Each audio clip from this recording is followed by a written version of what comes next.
So we are going to go ahead and move on to Brenda S.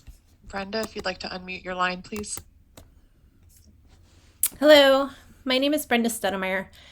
I work in the Wisconsin water industry, and I am currently a plaintiff in a federal TSCA lawsuit against the US EPA over the neurotoxicity of fluoride chemicals added to the public drinking water supply.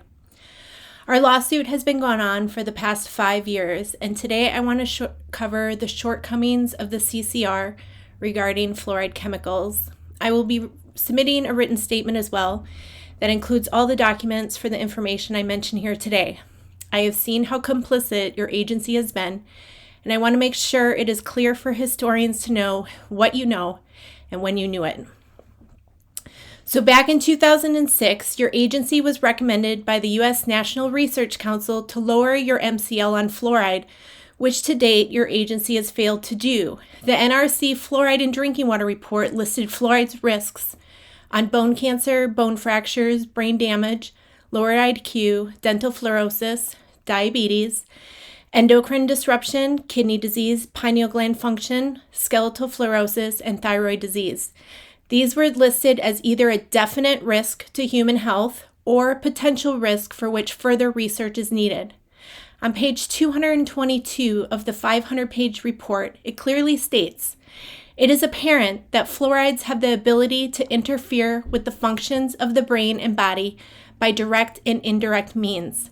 On page 266, quote, "Fluoride is therefore an endocrine disruptor in the broad sense of altering normal endocrine function."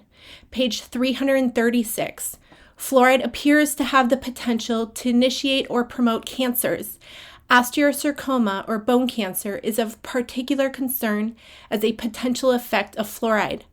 Since the 2006 NRC recommendation to lower the MCL of fluoride, we have learned much more about fluoride and its effects on the brain."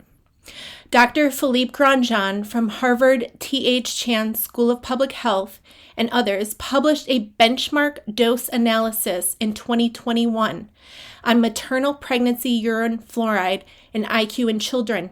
They found that at 0.2 milligrams per liter of urine fluoride concentration, it was associated with a 1-point decrease in IQ score, which should be alarming to EPA, which allows up to 4 milligrams per liter of fluoride in water.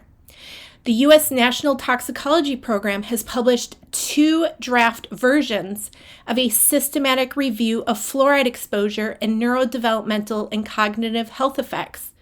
The conclusion clearly states, quote, "NTP concludes that fluoride is presumed to be a cognitive neurodevelopmental hazard to humans," end quote.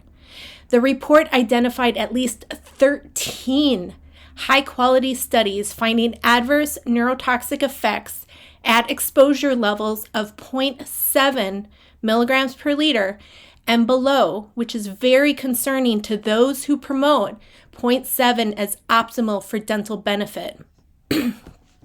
The CCR should contain a clear warning of neurotoxicity, especially during pregnancy and for when bottle feeding an infant, because this has been identified as being the critical time of development where the damage occurs from fluoride. 5 NIH-funded studies have been published since 2017 suggesting pregnancy and infancy are the critical times that fluoride can lower IQ and increase the risk of ADHD. The CCR also fails to warn about the fluoride chemical contamination of lead and arsenic. The fluoride chemicals sourced from the fertilizer industry, pollution control systems, and aluminum manufacturing can be contaminated with up to 50 parts per million of each lead and arsenic, while EPA has a maximum contaminant level goal of 0 for these contaminants. The public has a right to know that fluoride chemicals being added to treat their teeth may be adding small amounts of lead and arsenic to the water. Some utilities have already taken it upon themselves to add a dental fluorosis warning to their annual CCR for bottle-fed infants. This is not required by EPA, though I am asking you today to please require an infant warning for fluorosis as well. In a recent 2021 peer-reviewed study on low levels of fluoride exposure with dental fluorosis amongst U.S. children and adolescents, they found dental fluorosis rates at 70%. It is unfortunate that citizens must spend hundreds of thousands of dollars suing your agency to do its job. How long will your agency drag its feet while children's brains are permanently damaged for possibly one less cavity if they drink fluoride water for 40 years? We have Thank over... you, Brenda, very much for I'm very sorry we're out of time, but you are welcome to please submit the remainder of your comment Thank through you. EPA's register. Thank you very much.